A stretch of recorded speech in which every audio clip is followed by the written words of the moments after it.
Welcome to today's webinar titled Documenting Performance Results, Step 1 of the 5-Step Program Improvement Process. My name is Greg Nagy, and I am the Virtual Learning Community Manager from The Ohio State University, who provides technical support for the STEM Equity Pipeline Project. Before we start the presentation, I would like to go over some housekeeping items for this webinar.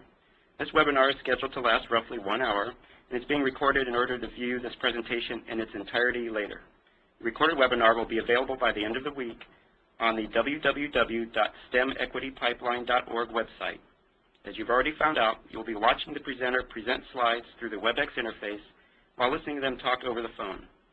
If you cannot get the WebEx software to work today, you can download today's slides from the home page of the www.stemequitypipeline.org website and follow along using your phone. All the attendees' phones have been automatically muted. The presenter will answer questions after the presentation. However, we can take your questions at any time. This is how we take questions. At any time during the presentation and during the Q&A time, you may submit a question by typing it into the Q&A panel at the bottom right of your WebEx screen. The presenter or I will read and respond to these questions at the end of the presentation. I would like to start this webinar by introducing Mimi Lufkin, CEO, National Alliance for Partnerships in Equity Education Foundation, and STEM Equity Pipeline Project Director. Mimi? Greg, your voice was very garbled during that whole introduction. How do I sound? You sound all right to me. Okay. So maybe it's just your phone. I would ask if anyone out there can hear me to just in your chat function screen, if you could give me some feedback about whether or not I sound clear to all of you, I'd really appreciate it. Don't know if any of you, the rest of you, had any difficulty hearing Greg, if it was just me. All right, Candace, thanks. Good. I'm getting some sound fine. All right, great. I'm feeling better now. Thank you all. Oh, Rick says I'm garbled. Well, all right, still getting some positive feedback, though. Rick, I don't know what to say about you. Maybe if some of you are having some issues with the audio, you might want to hang up and dial back on the audio. Just to remind you, the conference call-in number is 866-699-3239. And you can find that on your screen by clicking at the top of the webinar screen. You'll see something that says info, and that should give you the information. I'm going to go ahead and get started, assuming that our technical difficulties will resolve themselves for those of you who are having issues. All right. This is Mimi Lufkin. I'm the Chief Executive Officer for the National Alliance for Partnerships in Equity Education Foundation, and I'm going to talk with you a little bit today about the first step of the 5-step process, documenting performance results. But before I do, let me first of all give you a very brief overview of the STEM Equity Pipeline Project for those of you who may be new, first-time attendees at one of our webinars. Basically, this is a program. We have a National Science Foundation grant. The 3 goals of the project are to build the capacity of the formal education community, primarily its ability to provide professional development to local educational agency staff, teachers, counselors, etc., around gender equity in science, technology, engineering, and mathematics, STEM, as we call it for short, related career and technical education programs at the local level. The second goal is to institutionalize the implemented strategies by connecting the outcomes to existing accountability systems, which I will talk with you a little bit about today in this webinar, since we're going to be talking about documenting performance results. One of the things we will do is discuss how the Perkins Accountability System can support providing you with data that can help you accomplish step 1 in the 5-step process. And the third goal of the project is to broaden the commitment to gender equity in STEM education by conducting outreach and working with collaborating organizations on this particular issue. The model for the project, just so you get a sense of what's going on, we have a national advisory board that provides advice to a group of experts as well as state facilitators who are working with state teams. This is the Extension Services Group, as we call them.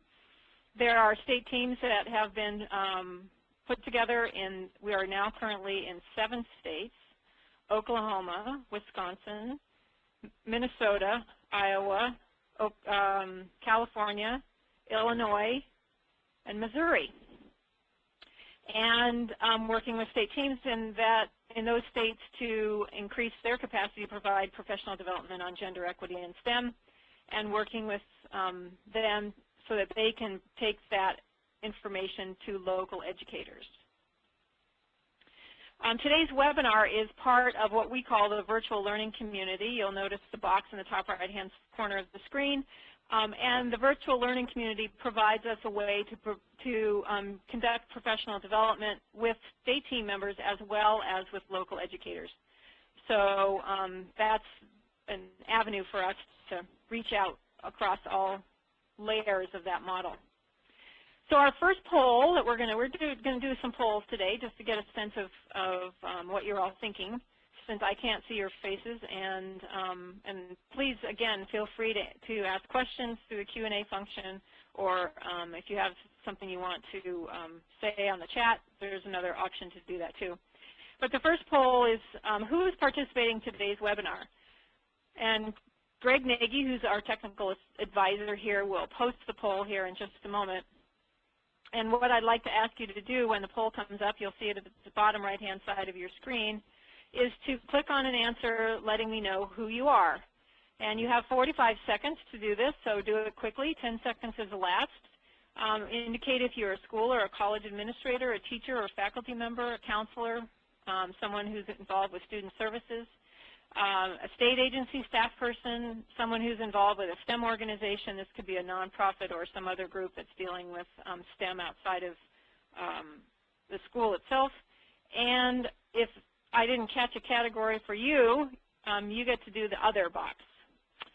So the poll should be finished here in about 5 seconds, and we'll see who's on the call, which will help me, I think, in terms of trying to set some direction about things I'll emphasize in the conversation, et cetera.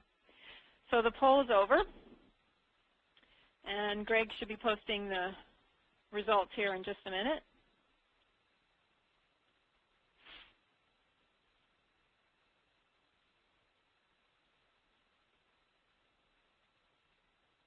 There it is.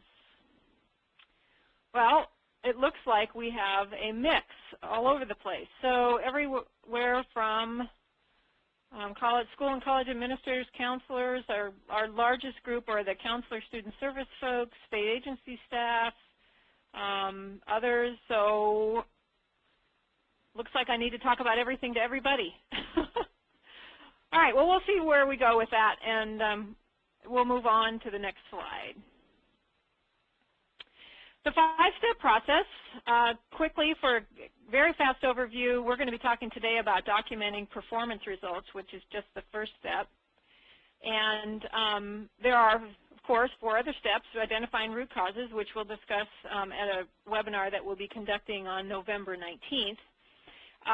And basically in step 1, we're going to talk about looking at data and what data can do to help inform you about where to look in order to really identify problems and issues you might be having around increasing the participation and completion of students in STEM-related programs, particularly women and girls. Step 2 has to do with identifying root causes. In other words, what are the research-based reasons why students are or are not participating in these programs. In other words, the problems that they may be facing, the barriers that they may be facing. And then step 3 deals with choosing the best solution. The idea here is not to jump immediately to conclusions about solutions to implement, but to do adequate research ahead of time in order to identify the problem and choose a solution that would be effective to impact that problem. Step 4 is pilot testing and evaluating your solution to make sure that it works in certain circumstances. And then fully implementing that solution is step 5.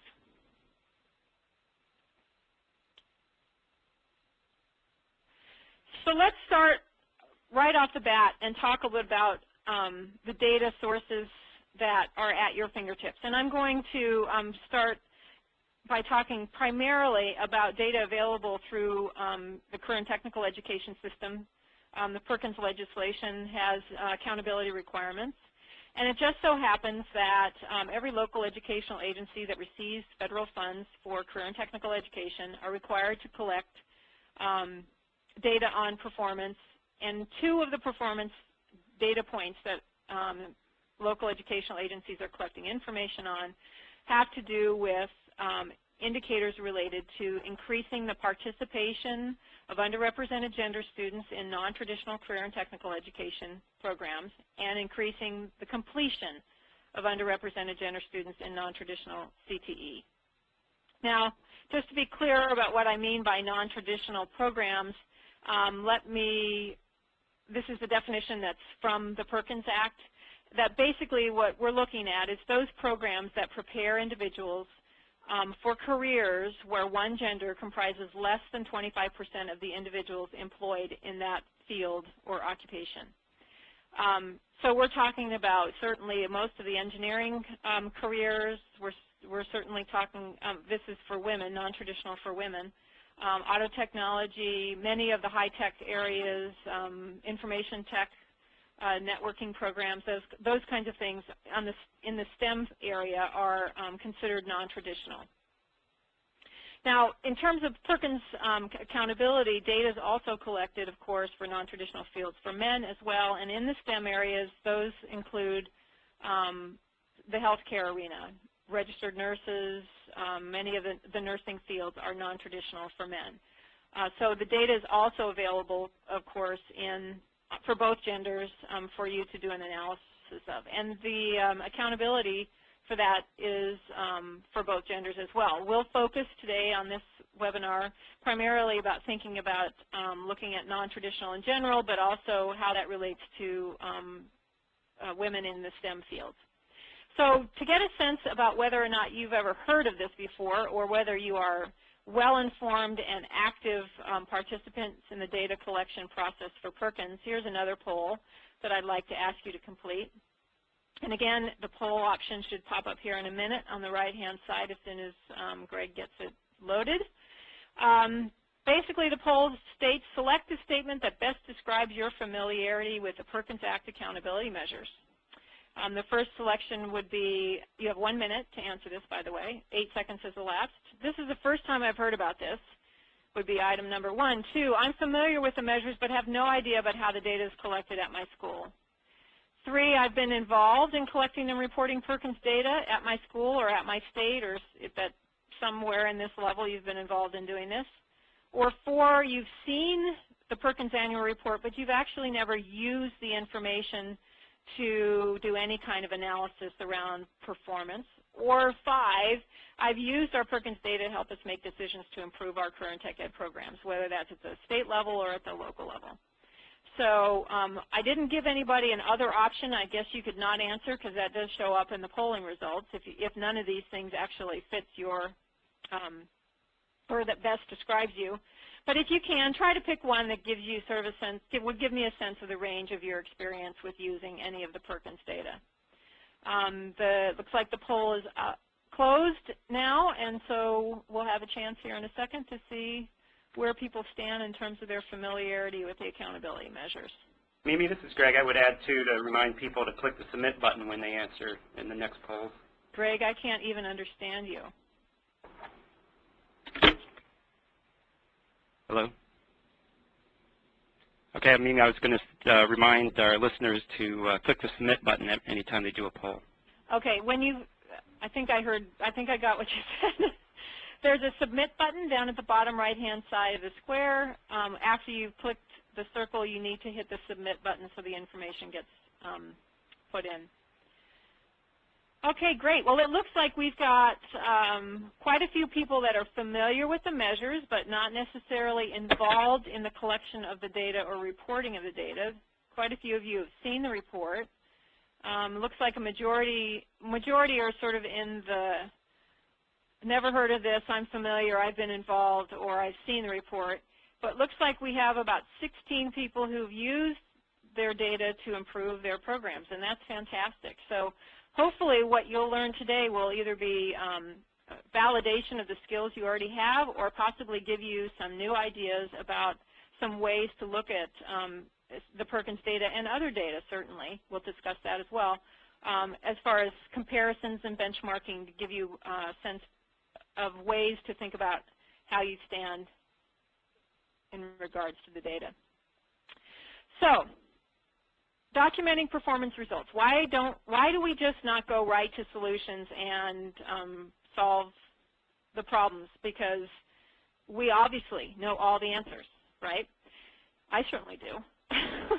Well, unfortunately, that isn't always the case, and actually, it's probably usually not the case. And so it's really important that we understand the problem completely before we seek solutions. We have those of us who've been involved in the gender equity business for a long, long time, and I would put myself into that role, I suppose, know that many of us over the years have approached program improvement somewhat in a shotgun way. In other words, let's just implement a program and let's see if it works, rather than really analyzing the circumstances adequately in order to understand what the problem really is.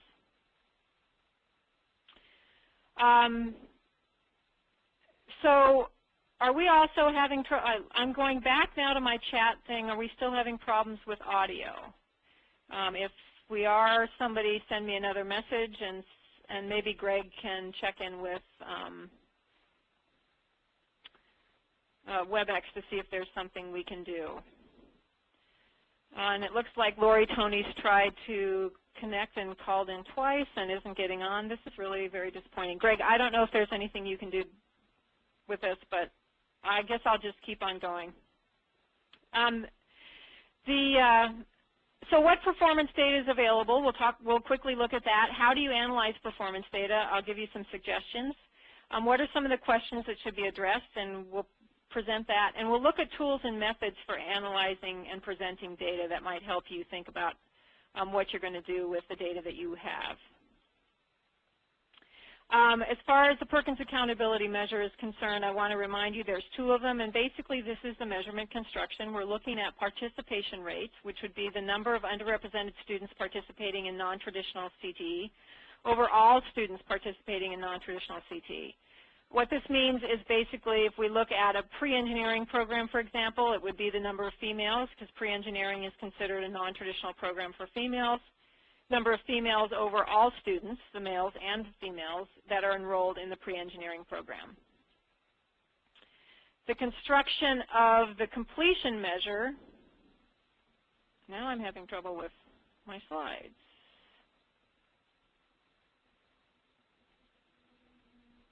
Well, it looks like there's a slide missing.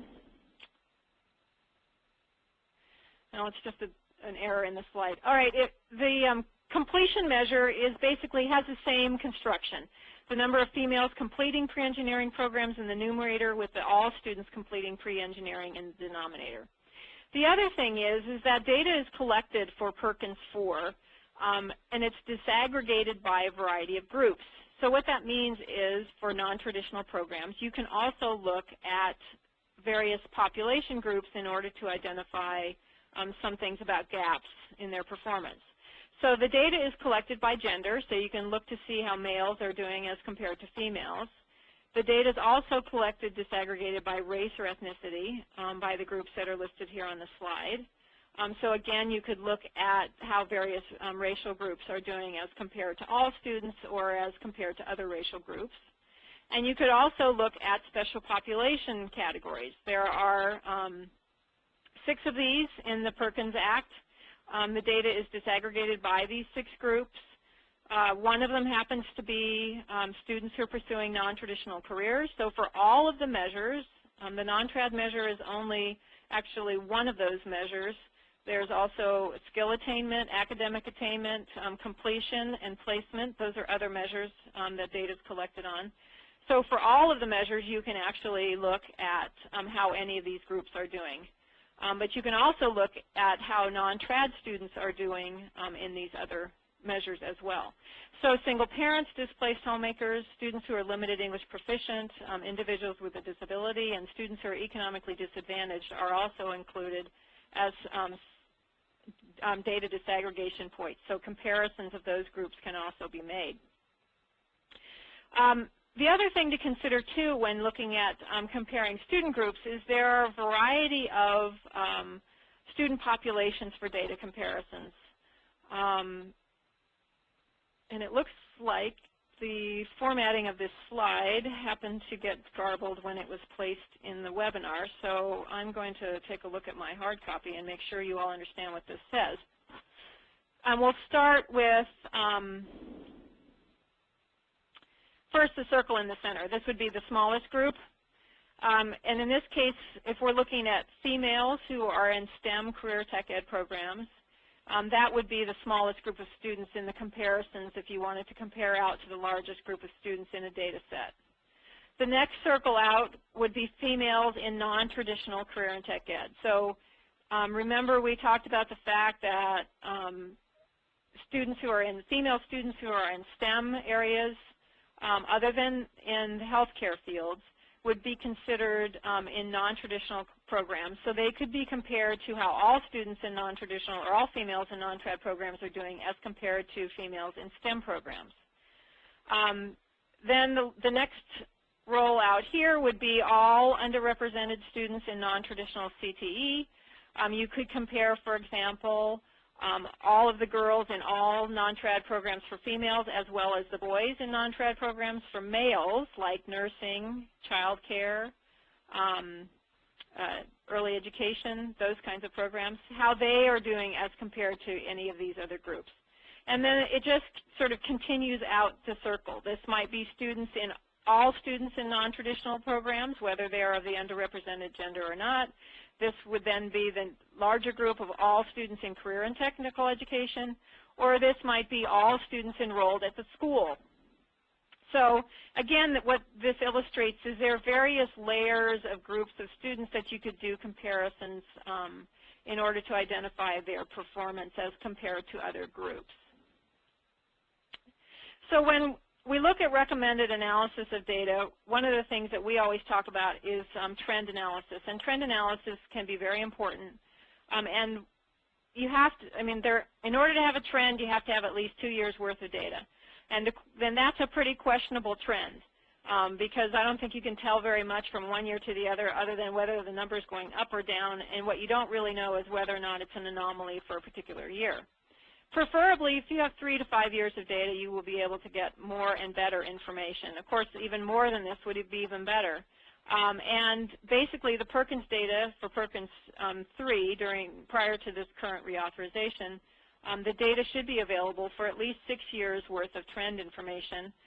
But I think the thing to remember is that as the data systems were being developed, probably the most current 3 or 4, even 5 years of data would be more valid and potentially reliable. The other thing, too, is as far as looking at site-specific comparisons, you might want to compare yourself, how your students are doing with the same group of students statewide, or with other districts, or within a district if you have multiple schools in a district, or between yourself and another school or a college, or if you have data that's about a particular program, let's say you're the pre-engineering instructor and you want to take a look at how are you doing as compared to other pre-engineering programs, that can happen at all of these levels as well.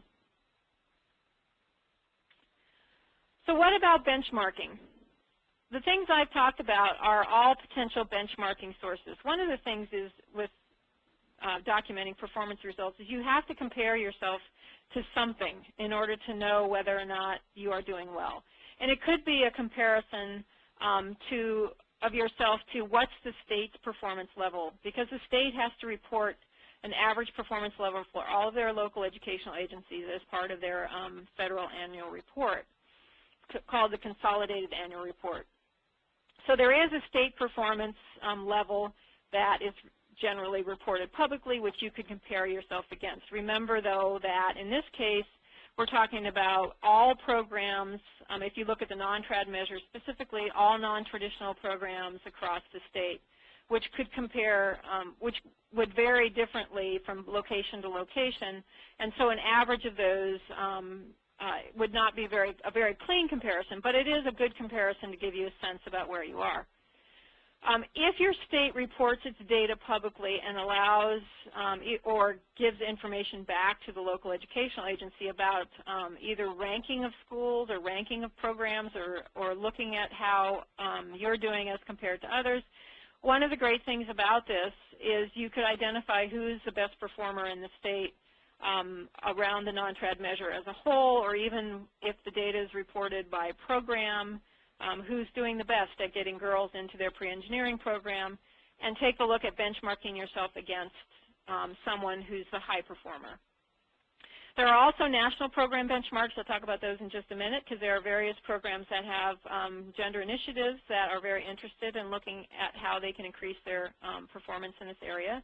And so that would be another way to benchmark yourself.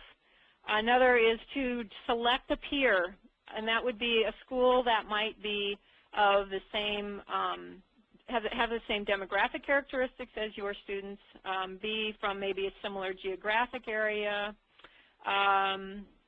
or have a similar program mix, somehow that you appear to be fairly similar, and benchmark yourself against them. The other, of course, is to set your own expectations. Take a look at what you've been able to do in this area historically, and set goals for yourself or benchmark yourself against yourself. And improvement, looking at what you think you can do to improve each year. So there are some resources that are out there. One of the things, first of all, I'll say is that this PowerPoint is on our website. If you go to the stemequitypipeline.org, you can download the PowerPoint. These links are hyperlinked on the PowerPoint. You can access them. But there are some resources here that I would recommend you take a look at. One is the Peer Collaborative Resource Network. This web address right here, edcountability.net, actually has data on it from all of the states across the country on all the measures disaggregated by all those groups that I mentioned previously. So you could go and take a look at how Alabama's doing on secondary non-trad participation for African American students, for example, and for various numbers of years. I think the most current year that happens to be posted on the Peer Collaborative Resource at this moment is 2004, and we're hoping to get more recent data up there. We've made some requests to the Department of Ed to get that to happen. So that's one place I'd go take a look, and you can see what other kinds of resources are on that site. This is our site, the NAEP site. Has a couple of things I'd encourage you to go look at. One is a report that we did recently called Growing Pains. It's an analysis of the state-level data on non-traditional. Has some recommendations in it regarding the use of data, et cetera. There's also a crosswalk there that identifies programs that are considered non-traditional based on the Bureau of Labor Statistics employment data. SOC stands for Standard Occupational Classification, which is the BLS data classifications for occupations. And that crosswalk then identifies SIPs, which are classification of instructional programs, which is how programs are identified at the local level. And so that will help you know which programs are non-trad, at least at the national level. But you should also check with your state agency if you're from a local educational agency and you don't know if your program is considered non-traditional or not. And also, this is the web address. You can also check your state agency website and see what you can find there as well. One of the things I'm going to encourage all of you to do, if you have questions, is to go ahead and load them in the Q&A section. And as we go along, I will do my best to answer questions that pop up. So Chris, I see that your hand is up. If you wouldn't mind, just go ahead and type your question in the Q&A. We can answer it then. We'll do a Q&A session at the end. If you wanted to wait to the end and ask your question, that's fine too. All right. National program evaluations. I mentioned earlier about benchmarking at the national level. Project Lead the Way recently did an annual assessment. They do this every year. Their report, this is actually a hyperlink to their report on their website. They report that for Project Lead the Way, 17% is the percentage of females that are enrolled in PLTW nationally. They've actually set a benchmark for themselves that's more around the 24% level. And so they have a variety of initiatives going on to try to increase the participation of girls in Project Lead the Way. Cisco Networking Academy, they have a gender initiative. They actually have set a benchmark for programs at 30% female enrollment and are working hard towards that. And they have some wonderful resources on their website for teachers around strategies and resources to help them with recruitment and retention. The National Center for Women in Information Technology recently did a status report card for 2007 on the status of women in information tech. And so if some of you are running IT programs and want to take a look at what's going on nationally with information technology programs across the country in terms of gender participation and race and ethnicity participation, that is also available there. These are all great places to look at national benchmarking sources to help you set some guidelines. Now, I've been talking a lot about Perkins, I realize, and we'll take a look at some Perkins data in a minute, but remember there are lots of other data sources that are available to you. Some of these are national data, and some of them are more state or local data that may be available. But here are a couple of resources to consider if you want to look at some national data to compare your own data against.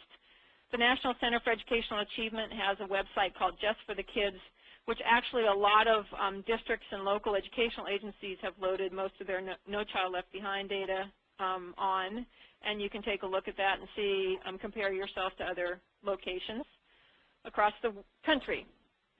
The National Center for Educational Statistics also has, they do a status of education data reports every year, and it has everything from the percentage of students who are participating in AP Biology, AP Chemistry, AP Physics. You could look at that to see about course-taking behavior from your own students compared to the nation.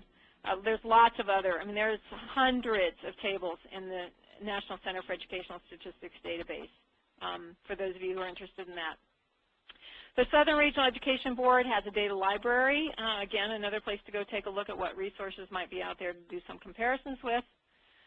And of course, there's always your No Child Left Behind state and local report cards in addition to your Perkins state data, and also anything that you can gather locally for participation and achievement data for students that are in your programs or in programs that are prerequisite to your program or are potential places where students might be recruited from.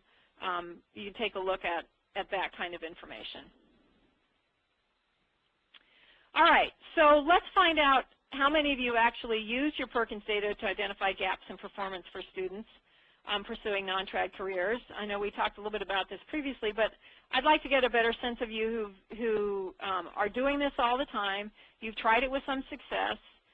You've tried it with no success. In other words, you've given up and haven't done this in a while, or you don't have access to the data. This would be something I would be interested in knowing, because the next thing we're going to do is actually take a look at some state-level data that's available from some of the states we've been working with in the STEM Equity Pipeline Project, give you a sense about how you might do some data comparisons, and we're going to look at some gap analysis. So remember, when you check the little box in the right-hand side there, the poll or the dot, fill in the, what do they call those, radio buttons, to hit the submit button down at the bottom right-hand side of the box so that your information gets included in the poll results.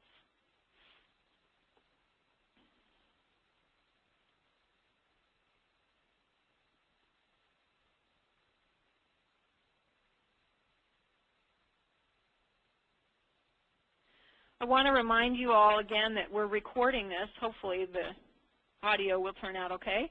So if any of you are having difficulty with the audio or had to leave and come back due to some audio issues, it will be recorded and you can go back and review the webinar at any time. It most likely will be up and posted by the end of the week, certainly by Monday, and so I'd recommend that you go take a look at that. All right, what does the poll say? Looks like we have had some who've tried this with some success.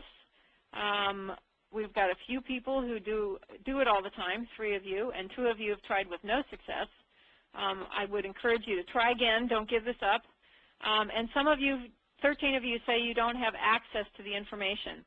And so I would challenge you at this point to seek access, and certainly contacting either whoever it is that manages your Perkins funding at your local educational agency, and or seek out the folks who provide technical assistance from your state agency on Perkins, on Career and Tech Ed. They can probably help you either access the data or find out who it is at the local level that can help you get the data. If you're a teacher in a local program or administrator in a local school, much of this data is available to you. You can create it yourself by looking at enrollment reports, and or if you're from colleges, community colleges that have institutional research offices, which is a great resource, they can also create a lot of this information from other data sources, not necessarily from Perkins. So we're going to look at some gap analysis, and I'm just going to, this is the part where I want you just to sit back and sort of let this soak in a little bit. I've got a lot of slides I'm going to sort of flash by you here that show you various comparisons that can be done in order to look at how to identify performance gaps. And one of the things I want to say about looking at gap analysis is all this is giving you is sort of the 30,000 mile view of what's going on in a particular state, a particular program, particular local educational agency, et cetera. And the reason I say that is because when we look at these, all this is going to do is create for us more questions. And that's the good news, because what the questions will help us do is help us narrow down and focus on where do we look next for those root causes, which is what we're going to talk about in step 2. But we have to do this analysis first in order to identify where to go digging deeper. So here are some ways to look at data. We'll look at that too. There's some good ways and bad ways to look at information, at least from my perspective in terms of how, if you have to share this with someone, you want to make it as easily digestible as possible. And what are some of the comparisons that can be done? This is actually data from the state of Missouri. And we've looked at, and Missouri is great. Missouri has actually a data calculator right on their state website. You can go there. You can look up data specific to your school about, for the last, well, this is some of the data we've pulled from those particular reports, and for all of the Perkins measures, and so that kind of information is readily available for schools in the state of Missouri. So if you're from Missouri, you're in good shape. And what we see here, and let me tell you a little bit about the hieroglyphics that are here. In Perkins 3, the non-traditional measure was measurement number 4. So when you see this number here, 4, 4, 4, what we're talking about is non-trad. In this case, we're looking at secondary data. That's what the S stands for. This is all secondary data that we're looking at here. And the 1 stands for participation, and the 2 stands for completion. So this number, 4S1, stands for non-traditional secondary participation, and 4S2 stands for non-traditional secondary completion. This is a randomly selected district off of their website, which will remain nameless at this point. And we looked at what was going on in that district for non-traditional participation over the 4-year time span and for non-traditional completion over the 4-year time span. And so for those of you who are looking at this, some of you might be saying, wow, look, the numbers are going up, or I should say they started up and are going down and then up again. And so there's some fairly big, this is a fairly large jump here. Wow, what happened between 04 and 05 and 05, 06? Same thing here. We're looking at numbers kind of declining and then all of a sudden taking a big leap. Something must have happened between these 2 years that significantly increased their completion rate and or their participation rate, something that you would want to go find out more about. This is the state's overall performance. You'll notice the state's overall performance for non-trad secondary participation went from 27 to 26 to 29 to 33. Again, we're seeing a fairly steady shifts in movement here. And for completion, we're looking at 24, 25, 27, and then a big jump here. So this jump happened at the state level too. Again, something happened between 04, 05, 06 that may have caused this data to change. It could very well have been the inclusion of a new program in the data set, something as simple as that, rather than actual changes in student behavior. We don't know that from this. All we know is we would want to learn more. Now, these numbers that are in parentheses are here for comparison purposes at the state level. The state has to negotiate a performance measure. That's what this stands for up here in NPM, a negotiated performance measure, with the feds, and in order to, that's basically their benchmark upon which they're trying to improve. And it appears as though the state of Missouri, for their participation measure, did not meet its measure for 3 years, and then in this 4th year it did meet its measure with the feds. And as far as completion is concerned, it appears as though it has met its measure every year. Now, one of the things to note here is that compared to the district, the state, if you compare these two, the district is not doing very well. But that's very hard to see in this kind of a chart. So let's look at this in a graph form, much easier to see if we look at secondary participation rates. This is the state's negotiated performance measure, is the light blue bar.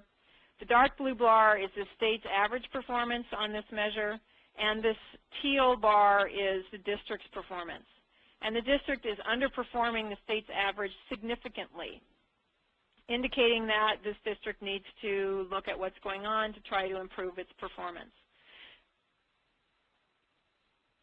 Secondary completion, similarly, remember we said that the state had met its measure or exceeded its measure, negotiated performance measure being the light blue bar and the dark blue bar being the state's average each year. Again, however, this district is in the teal bar here, is underperforming the state's average each year. And so, again, would have to develop an improvement plan potentially in this state under the rules now of Perkins 4. And if they continue to do this over a 2-year time span, could potentially be eligible for the removal of some funds, which is a whole new thing in Perkins that I'm not going to talk about, but just know that those are there. So that's one way to look at the data is to look at comparing your district to the state as a whole. So let's now look at what's going on across the state disaggregated by gender. This is a different state's data. This is now Wisconsin. And we're looking at secondary participation rates here for a single year. And we're looking at the difference between male participation rates versus female participation rates. And what this is the number of males who are in non-traditional programs for males. In other words, these are the men who are in nursing, child care, early child education, those types of programs. And these are here would be all the females in those same programs. Okay, so this whole circle is all the students in programs that are non-traditional for males. And we see that in all of those programs, approximately 33.08% of them, and it just so happens in Wisconsin, since that's where this data comes from, their business programs are considered non-traditional for males. That was something that they determined early on in their in Perkins 3. So we see a fairly large percentage of males participating in these programs as compared to females. These are the females participating in programs that are non-traditional for females. So these are the girls who are enrolled in auto technology and engineering in what we consider to be non-trad programs for females. These would be the males enrolled in those programs. So all students enrolled in programs non-traditional for females. So we have a significantly lower participation rate of females in programs non-traditional for females than we do for males in programs non-traditional for males at the secondary level. If we look at post-secondary level, the opposite is the fact in this state, where their male participation rate at post-secondary is significantly lower than the female rate, about half.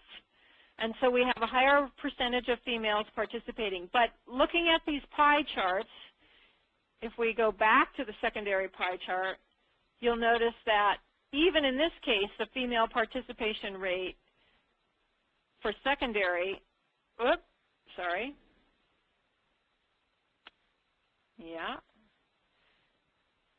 the numbers are still relatively small.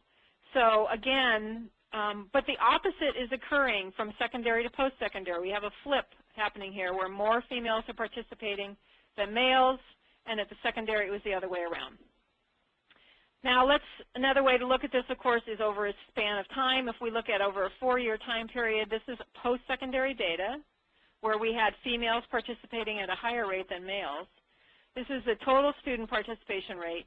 Females are exceeding that significantly and males are underperforming. So this might give you some information about whether or not you wanted to look at post-secondary about trying to increase male participation rates. But overall, if you look at this number is still relatively small. We're still only looking at probably 14% approximately female participation rate in programs non-traditional for their gender.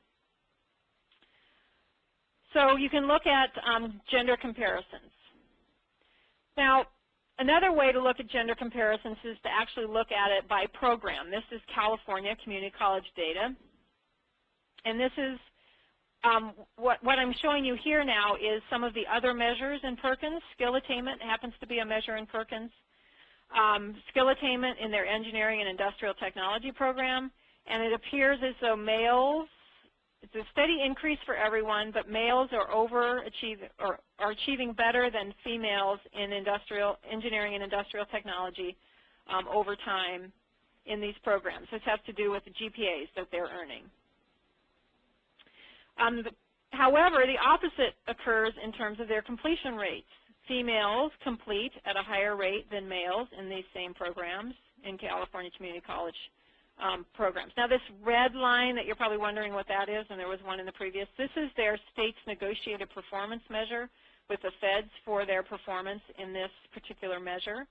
So females are achieving above their performance, their negotiated performance measure, and males below on that particular indicator, which is completion.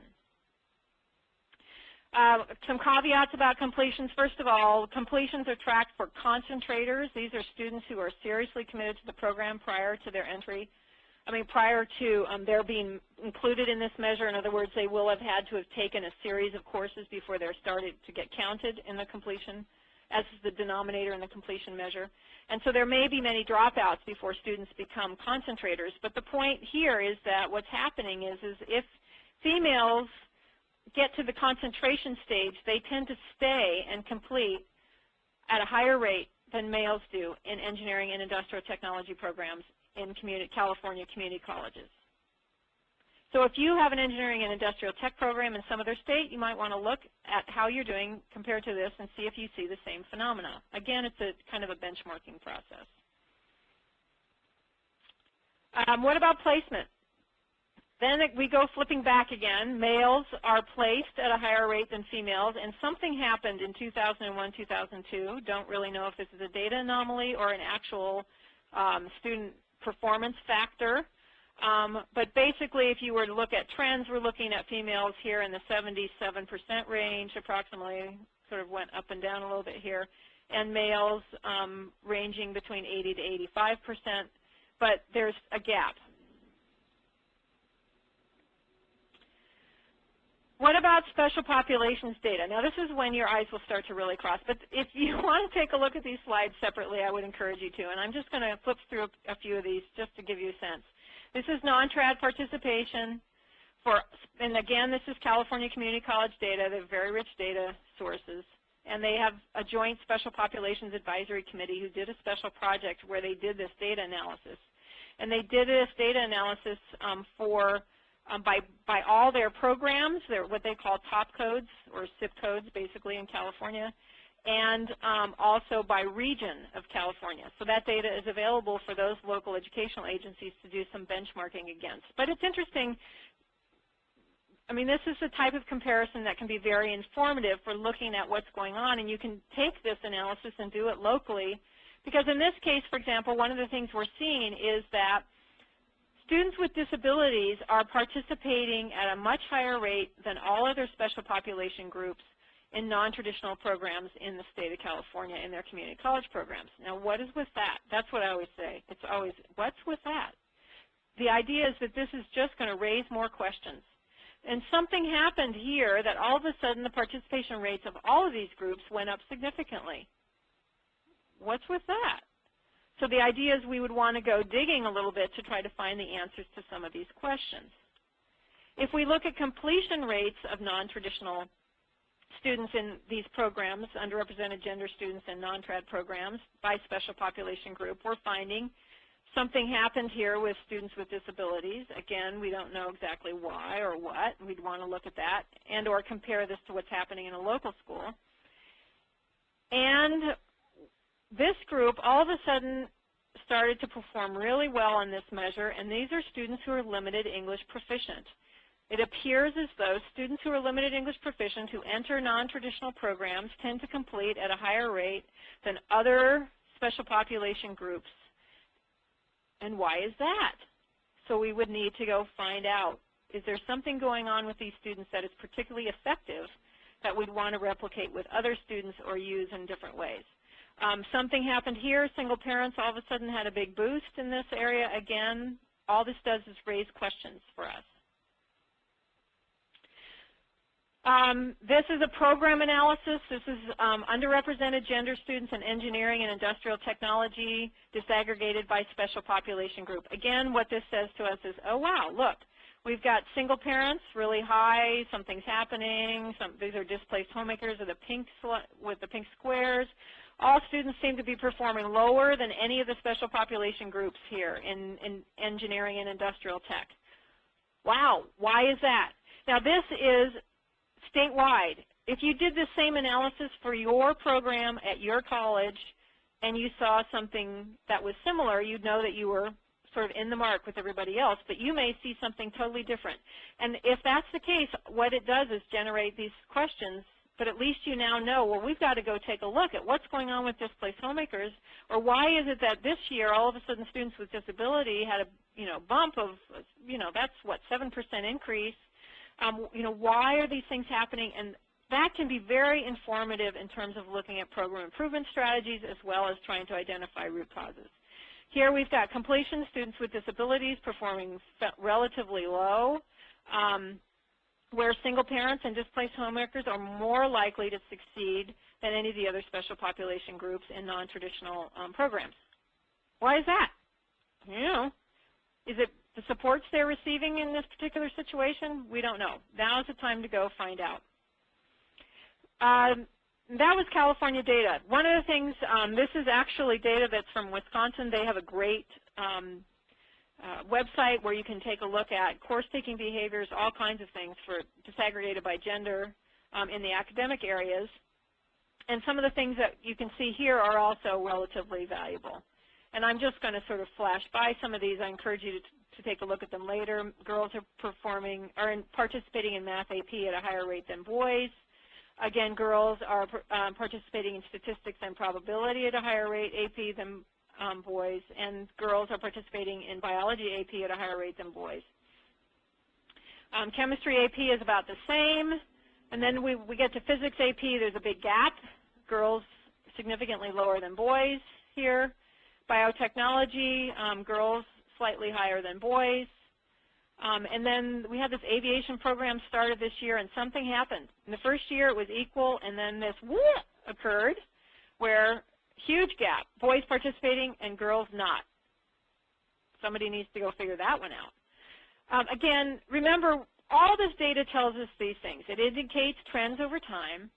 It highlights potential data quality issues that might need to be corrected. Identifies gaps in performance between student groups, gender, race, ethnicity, special populations, or even in programs where you could compare programs one to the other in terms of how they're doing with these groups. And the bottom line is it really generates additional questions that need to be answered before you implement a solution. Now, the webinar we're going to have next time is going to answer some of those things. But let's do this last poll before we finish. So based on what I've said, and all the comparisons that you've looked at there, what do you think you can do? Do you think that you can go back and take a look at your program your program data and identify trends over at least a time period? How about are you going to find your local program's data and try to compare your non-trad programs one to the other? Maybe you might be willing to find your state's Perkins data and see how your school's comparing to others. What about going to look at additional data sources and find where you can find information that would inform certainly recruitment issues around your program? And some of you may feel that you're at the, I don't know yet, but what I'm going to do. I just know that there's lots to be done. So take a minute. You have about 30 seconds to complete this poll, and let's see whether or not any of you think you can do something with some of this kind of information. Realize the data that I've shown you is primarily state-level data that was available through the projects that we're working with in the states that are participating in the STEM Equity Pipeline Project. Not all states have that kind of data available, but you could do the exact same analysis for your local educational agency or school by collecting the data yourself, taking a look at the reports you're submitting to the state on student performance, and or if you have an individual student record system in your state, you can request this kind of information from your state Department of Ed or agency that administers Perkins in your state, because they are the ones who have to report this anyway to the feds, and so the data is available. So it looks like we've got some of you are going to try to find some of your local Perkins data and compare it. State data, we've got a few people willing to do that. We look at some folks who are going to check out some additional data sources, so that's great. It looks like about 10 of you don't know yet what you're going to do, and 14 of you have no answer at all, which means either you're not going to do any of this or you're going to do it all. And so I'm going to assume you're going to do it all. So I hope you're all laughing because I can't see you. But that's a challenge I'll leave out for you. Remember, the next webinar we'll be doing is identifying root causes. This will help you with the answers as the data analysis basically starts to generate for you. I want to also remind you that the resources for the 5-step process is a great guidebook. All kinds of materials are available at this somewhat convoluted and complicated web address. But basically, if you go to the STEM Equity Pipeline website, it looks like this.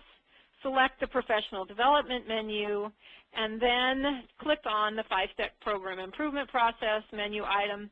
It will take you to a page that describes the 5-step process and has a link to it, all the resources that we've developed around the process. So there may be some valuable things that you could use there as well. Don't forget, the next webinar is Wednesday, November 19th at 2 o'clock, and we'll talk about root causes. What does the research tell us about why students do or do not participate in non-traditional career and technical education programs, primarily those focusing on women in STEM?